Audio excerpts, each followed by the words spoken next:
Welcome to this edition of Board Report. I'm Celia Longoria, and I'm joined by our Superintendent of Schools, Mr. Antonio G. Limon. And he's here to talk to us a little bit about what happened at the April board meeting with our board members. We had a lot of recognition. We had a lot of schools being represented that went before the board.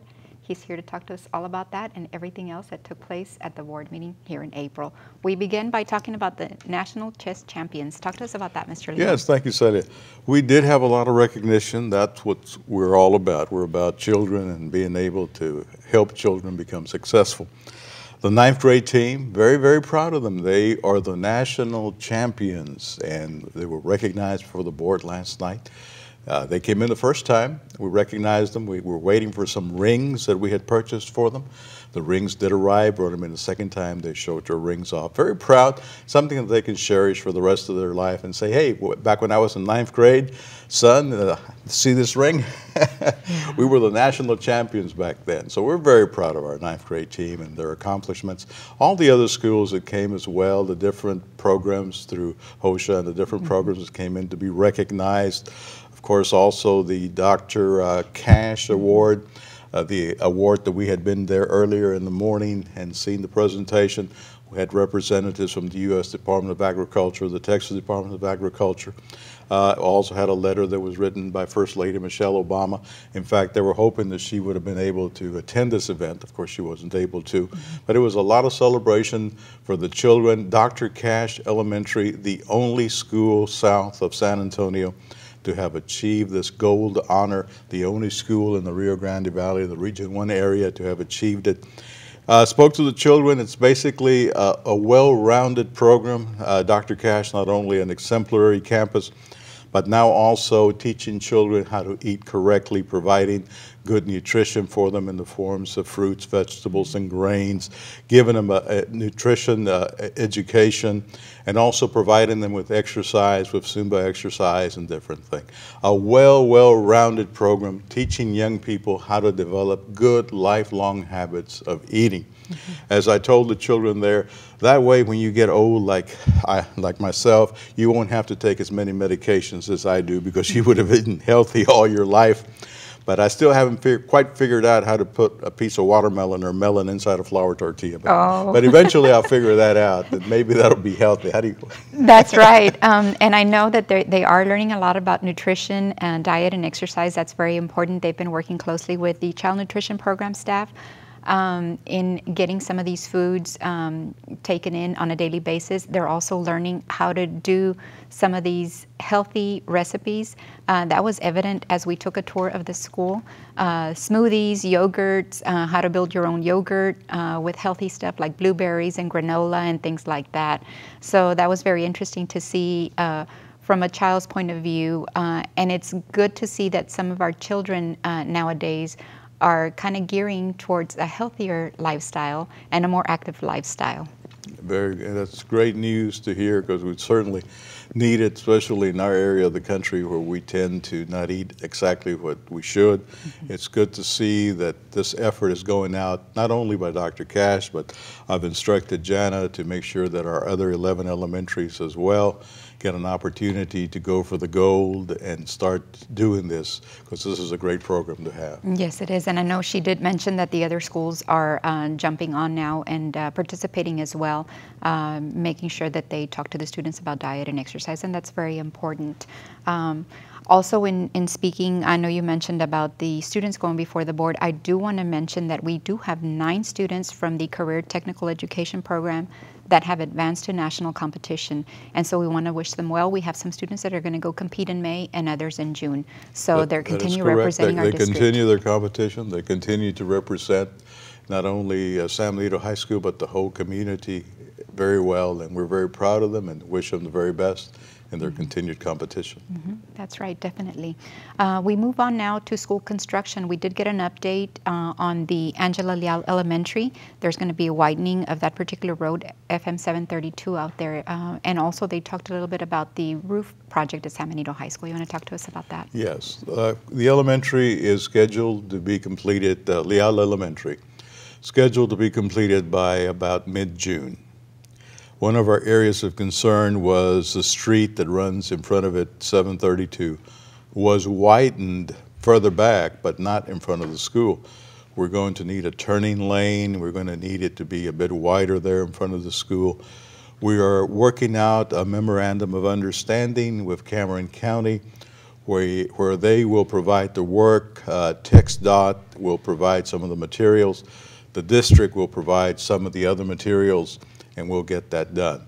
Unfortunately, the city of San Benito was not able to help us on that, but Cameron County has, TxDOT has, and that area will now have an area which will be safer for our buses to turn, for our parents as they're dropping off children and what have you in that area. Mm-hmm. It's a beautiful facility. We toured it last week, and it's going to be just an absolutely beautiful campus.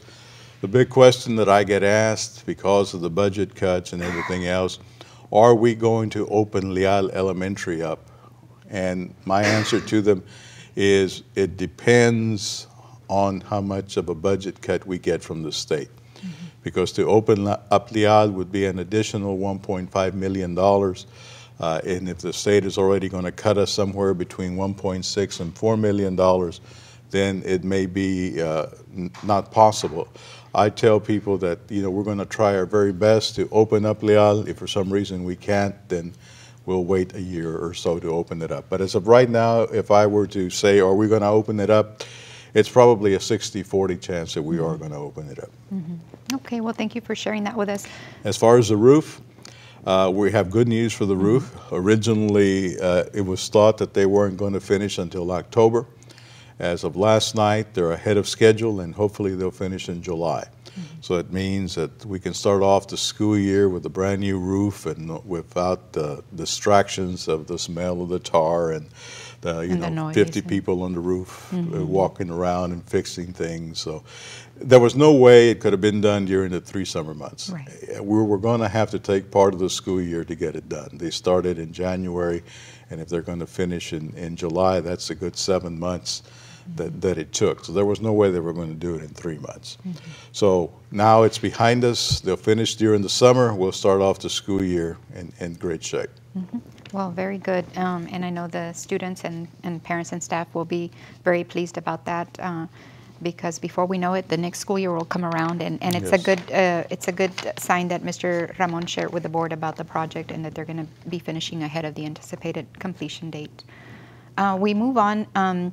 Our school year, it seems like it's rapidly coming to an end, but learning never stops in San Benito School District. We have a lot of summer camps coming up. This particular summer, for instance, we have 3 host sites: Veterans Memorial, Miller Jordan Middle School, and Riverside Middle School. You want to talk to us a little bit about those summer camps? We have the summer camps coming up, and that's also, I believe, ties into the funding that was received by the After School 21st Century Grant. We received information that they, out of the blue, that they were going to send us an additional like $250-something thousand and almost $250,000 extra for us to spend. There was only 5 districts in the state of Texas that received any extra money. We were one of them, and the reason we received it was because of the way the program was being run. Everything was being run so good. All the records were in, all the reports were in. Everything was being done so well that they said, hey, look at this after-school program in San Benito. You know, Jack Garcia, that runs the program over there, is doing a great job running the program. Let's reward them. Let's send them an extra $250,000. One catch, though, they got to spend it before the end of July. And I'm assured that they will have no problem spending this. That's why we have all of these camps coming up and all these great opportunities for our children because of this extra money that's coming in because of the program being run so efficiently. So that's great news for the district, great news for the community. Anytime you can pump in $250,000 into the economy in that short of a span, and these are people that work for the after-school program, these are people that will be hired to work the summer camps, that's all great news for us. That's right, and it's also great news that it's at no cost to the local budget. It's money that's coming from the Texas Education Agency. Correct. This is grant money. It doesn't come from local taxpayers' money. We're not taking it out of our budget to do this. This is extra money that came in. I was speaking to a parent. I've been visiting different schools, and I was speaking to a parent, and they were telling me, our children, we work in this district, but we live in another district, and our children go to this other district, and we're just shocked that they don't have any of this after-school programs. You know, they don't have any of this. We're really so blessed in San Benito to have this, and we have been for the last 9 or 10 years. We have gone after grants, and we have received grants, and we probably the oldest running program in the state of Texas for the after-school program. And our parents have become accustomed to using this, and sometimes I feel they even take it for granted. They just feel that it is something that is there forever, but we realize that all this is paid for by grants, and we have to actively search for those grants, and if those grants dry up, then we go to being like any other district that just can't afford to do it. And those activities are very important for the students. They do offer a lot of enrichment activities, but besides the enrichment activities and the help with the tutoring and programs like that with math and reading and other subjects that our students are needing help with, they also help students become active with extracurricular activities such as chess and music and fine arts and dance and things like that. And for the longest time, like you mentioned, this particular district has had an after-school program in place since 1999. So we have a long-standing history of successful programs with our after-school program, and they continue to fund these programs because they are successful and they're good for our children. And it provides a well-rounded education for our children, not only the academics, but also, as you mentioned, the arts and the different things that they do in the after-school program. That's right. We move on now. We talk about next school year. It's going to be here before we know it. One of the things on the agenda last night is the approval of the calendar for this coming school year. It's important to note that there's a sub-calendar committee that is appointed, and every year they look for volunteers, and they're the ones that come up with the different calendar choices. There was 3 choices that employees were given opportunities to vote on, and calendar C ended up earning the most votes from the school district employees, and that's a calendar that was approved last night. That's correct. It's not done by any person in central office. It's a committee. Committee well represents different teachers from different campuses, different groups, even parents are involved. And the calendar that was chosen was calendar C. What I remember of that calendar is that's the one that gives us, you know, best instructional time, and also provides for our staff to come back, I believe, on January the 6th, after that time, during the Christmas break. It was probably the best of the 3 calendars. I think it won by probably a 3-to-1 margin or even bigger. Most of our staff was very happy with that particular calendar. That's right. It did receive 1,128 votes from our staff members on there. It's important to note the first day of school for students is August 22nd, and it'll be here before we know it. August 22nd will be right around the corner. That's right. We move on to another important topic, budget talks. It's important for everybody. We've seen a lot of the headlines in the local media. We've seen districts up and down the valley, in some cases closing schools, taking certain measures, offering early incentive programs for employees. I'm not sure if you have updated information that you can share with us about that. I do, and I'm glad you brought that up. You know, I've been going to the campuses, speaking to different people that I'll just go to the library and I sit there for an hour and said, anybody has any questions, come on over, we'll talk, and trying to dispel all these rumors. You know, newspapers are calling, what have you. You know, when are you going to lay off people? We're not going to lay off anybody. You know, we offered contracts to all our teachers, you know, all our paraprofessional staff. We have funding to provide employment for everyone. The educational programs are not being hurt. You know, we're not cutting. I heard rumors we're cutting pre-K. No, we're not cutting pre-K. You're cutting K. No, we're not cutting K. You're closing down this country school. No, we're not closing down this country school. You're laying off all these people. No, we're not. You know, we're not. You know, all these rumors that circulate out there. You know, I keep telling the people, our board was very proactive for 2 years. We moved money over, 13 cents over. Therefore, you know, we are in good shape. We have some money set aside in fund balance that we can use. We're anticipating cuts anywhere from 1.6 to maybe $4 million. You know, there's a Senate bill out there which is favorable to us. The House bill that's not. Now the Senate and the House are going to meet together. They're going to come up with a compromise. We're hoping that compromise has us losing somewhere between 1.6 and 4. We received word yesterday that the Doggett Amendment has been repealed, which is great news. That means that the districts now qualify for the $830 million that Governor Perry had refused to accept from the federal government. That was part of the stimulus money. Our share of that, I think, is close to $2 million.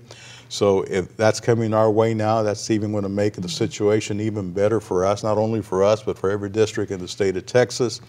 I tell people it's anything that the districts did wrong. You know, there's just not enough money in the state, and it all goes back to about 5 years ago when property taxes were reduced from $1.50 to $1.04. What that did was that created a problem because not enough money was coming in, and the new business tax that was supposed to replace that never really did. So it was predicted 5 years ago that we would be about $23 billion in the hole. We're actually $27 billion in the hole, but that was due to those property taxes being reduced from $1.50 to $1.04. And as I tell people that I speak to, how many of us really felt the difference when they took property taxes from $1.50 to $1.04? And the overwhelming response that I get was, we didn't feel the difference, okay? We didn't feel the difference, but yet that created a big, big problem for not only education, but for all the other services in the state of Texas. So that has to be fixed. In the next biennium, this biennium that we're going into, we'll survive it. But for the next biennium, that has to be fixed. If not, we're going to be in the same boat 2 years from now. So hopefully the legislature will find some way of fixing that so that enough money comes in to adequately fund, you know, school districts. The funding of school districts is very inadequate in the state. The target revenue for us is like $47.48, which means $4,748 per student. There's other districts not far from here that get $6,000 or $7,000 per student. Something has to be done where everybody's playing on a level playing field. But the good news for our district is we are in better shape than most districts in the valley and in the state. We tend not to lose it as much because we were a poor district to start off with. We have put aside some money in fund balance, so we're in good shape there.